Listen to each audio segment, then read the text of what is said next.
एक लड़का था जो देख नहीं सकता था। ये लड़का भीख मांगकर अपना जीवन गुजारता था। एक दिन ये अंधा लड़का हर रोज़ की तरह एक बड़ी सी बिल्डिंग के आगे बैठकर भीख मांग रहा था। उसी समय वहाँ से एक अभिषेक नाम का लड़का गुजरता है और इस अंधे लड़के को भीख मांगता देखता है।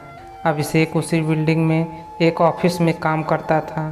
जब अभिषेक ने देखा कि ये लड़का भीख मांग रहा है तो वो उसकी मदद करने के लिए पास पहुंचता है। अभिषेक वहां जाकर देखता है कि इस लड़के के पास एक डिब्बा है और उस डिब्बे में थोड़े सिक्के भी हैं। कुछ लोग आते हैं, इस लड़के को पैसे देते हैं और कुछ लोग उसे बस देख कर ही चले जाते हैं। अभिषेक ने यह भी देखा कि इस लड़के के पीछे एक बोर्ड लगा हुआ था जिस पर लिखा था कि मैं एक अंधा लड़का हूँ, मेरी मदद कीजिए।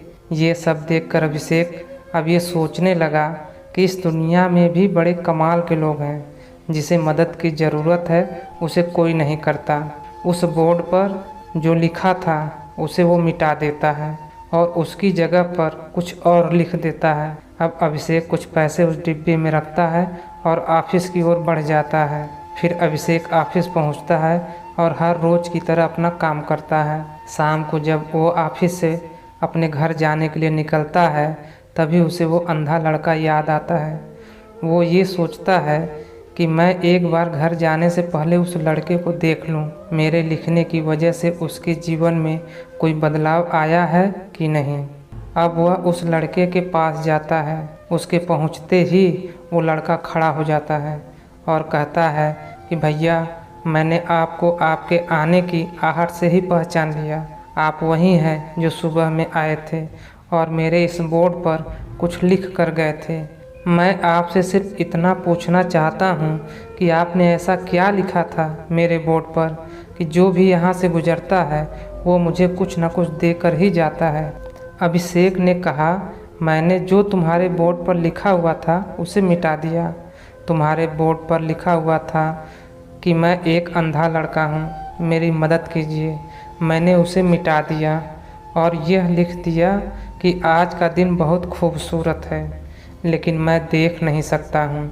हम ये बड़ी आसानी से समझ सकते हैं कि पहले जो लिखा था और बाद में अभिषेक ने जो लिखा उसमें काफ़ी अंतर था। अभिषेक ने जो कुछ भी लिखा था वो एक नई सोच थी और ये लाइन पढ़ने वालों में भी पॉजिटिविटी फैला रही थी। इसलिए लोग इस लड़के को कुछ न कुछ ज़रूर देकर जाते थे। अगर हम हमारे सोचने का तरीका बदल देते हैं तो हमारी ज़िंदगी भी बदल जाती है। तो दोस्तों, यह थी हमारी आज की कहानी। आपको कैसी लगी हमें कमेंट करके ज़रूर बताएं और ऐसे ही मज़ेदार कहानियाँ सुनने के लिए हमारे वीडियो को लाइक करें और चैनल को सब्सक्राइब करें तथा घंटी वाला बटन दबाकर ऑल पर सेट कर दें। धन्यवाद।